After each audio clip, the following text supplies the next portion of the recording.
Next, we have Ugam. I mean, Ugam has a very different experience. He has been out of IIT Bombay in 2015. I believe you have not pursued bachelor's in computer Yeah. securities, or right? It I was something did, else. but I used to actually cover the SaaS space, US SaaS space Mhm. in JP Morgan. Yes, So, like, although I have like less years of experience, but I have been through the journeys of like almost I'm 50 sure. companies. I'm sure. So, Ugam, why don't you give us some more perspective about the pre-image.ai, what kind of work you guys are doing, and how revolutionary you think pre-image can be in this space? Yeah, sure. So we are actually building a photogrammetry software that like allows companies to generate high quality digital models uh, Hmm. of their assets using the images that they capture from drones. So the current process right now is highly clunky, cumbersome, manual. What we are doing is creating a complete cloud service and using the latest technological advances to create a software that eases the pain points of the customer so that generation of 3D models and taking decisions from shouldn't be that a cumbersome process. And it should be done, in a quickly and economical manner. One of the things that like we are a pure cloud service, as I said, and when I was going through the journey of the companies which was started long back, even the SaaS companies, the era of 2007 2008, the first thing that used to happen when you start a SaaS company was buy different servers, rent a colo Right. space, and actually put your servers over there. And that was a significant amount of investment for the companies to actually get an application up and running and providing value to the customers. Now it's extremely easy. I just go to AWS or a GCP or Azure, link my credit card, and I can spin a server and provide an application out there. And that's what we are doing as well over here. We have a bit of a different use case. We are a high performance compute software, which requires insane amount of compute resources and GPUs for actually generating those outputs. And actually buying those servers would have been a economic infeasibility for us and to get this application up and running.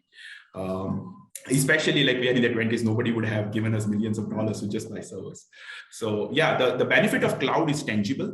And we are seeing this happening across all areas where companies and new applications are being developed every single day. It has significantly reduced the time to market for many companies. Very interesting point you mentioned is one high computing power. Even though it's required, you don't have to have the servers on premise. Uh, Everything can be done on the cloud, and the time to delivery has been reduced drastically.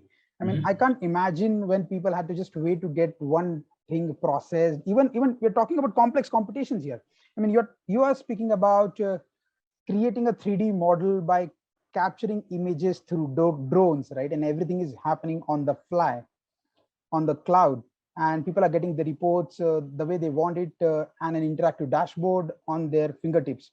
This is amazing. So why have you considered cloud, and especially going into the cloud computing rather than looking out for any other services? Apart from the cost, what was the other parameters which helped you to take the decision very quickly? The agility of the cloud, like the ability to spin multiple servers on the fly, Okay. and spinning cheaper servers. Like many of these cloud service providers have something called as spot instances, where you pay much lesser than the market rate for actually using those servers. That provides you the agility that you cannot have with an on-prem system unless you own a data center. Yeah, right. So that is one of the major things that allowed us. And secondly, using so one of the things that many companies and startups do while building a high performance compute, and high performance compute need not be just related to computer vision or AI. Like every application out there uses some amount of data analysis, uses some amount of AI models to actually develop insights around it.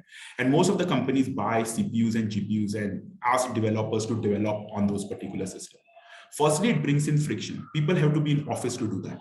They have to be connected to that system. Secondly, you cannot scale that system. For example, if I need a cluster of GPUs to train my model, I'm actually rendered ineffective if my company gives me just a normal CPU built, like with one GPU, and I have to train my model. It would take me days to get results from it, which lowers the iteration time for actually building up the product. With cloud, I can spin a cluster of GPUs, get results in hours, see whether it is working, and move to the next iteration of the product or the model. So those are one of the two major thoughts, like why we use cloud, and why all startups, even for high compute applications, should use clouds to develop application, if not just in production settings. Fantastic. A great point mentioned. Again, scalability and agility were the two important factors which help you to take the decision that, okay, cloud is the next space, and cloud is going to be it's going to be only benchmark or the framework which you want to refer to while developing the product.